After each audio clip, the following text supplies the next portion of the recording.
مرتبہ حضرت عیسیٰ علیہ السلام کسی سفر پر جا رہے تھے، ان کے ساتھ ان کے صحابی بھی موجود تھے۔ جب ان کا گزر کسی پہاڑ کے پاس سے ہوا تو اس پہاڑ کے اوپر ایک ڈاکو رہتا تھا۔ تو اس کی جب نظر نور نبوت حضرت عیسیٰ علیہ السلام پر پڑی تو وہ فوراً نیچے آیا، وہ آپ لوگوں کے پیچھے پیچھے چلنے لگ گیا۔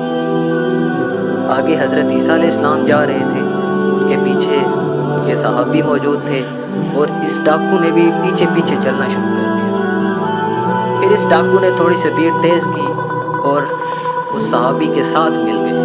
آگے حضرت عیسیٰ علیہ السلام ان کے ساتھ اس سے تھوڑا سا پیچھے وہ صحابی، اور جب وہ ڈاکو برابر کو آیا تو اس صحابی کی جب نظر ڈاکو پر پڑی تو اس نے نفرتیہ انداز میں ایسے کیا، جیسے ہم کسی کو نفرت سے دیکھتے ہیں تو ہم اکثر ایسے منہ موڑ کر گردن سے ایسے نہیں کہتے تو اس صحابی نے ڈاکو کو دیکھ کر ایسے کیا۔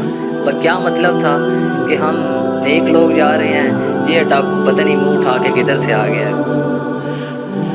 تو فوراً حضرت عیسیٰ علیہ السلام کے پاس اللہ پاک کا پیغام آ گیا کہ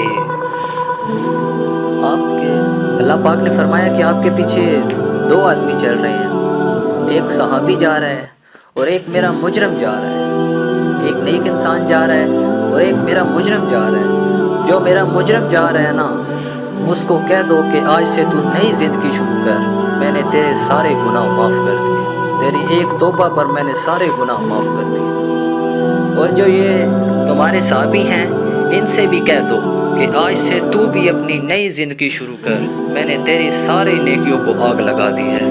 تم ٹھیکیدار ہو میرے بندے کے، تم کون ہوتے ہو کرنے والے۔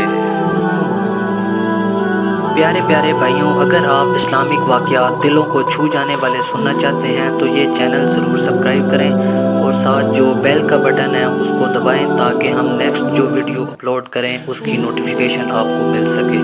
شکریہ۔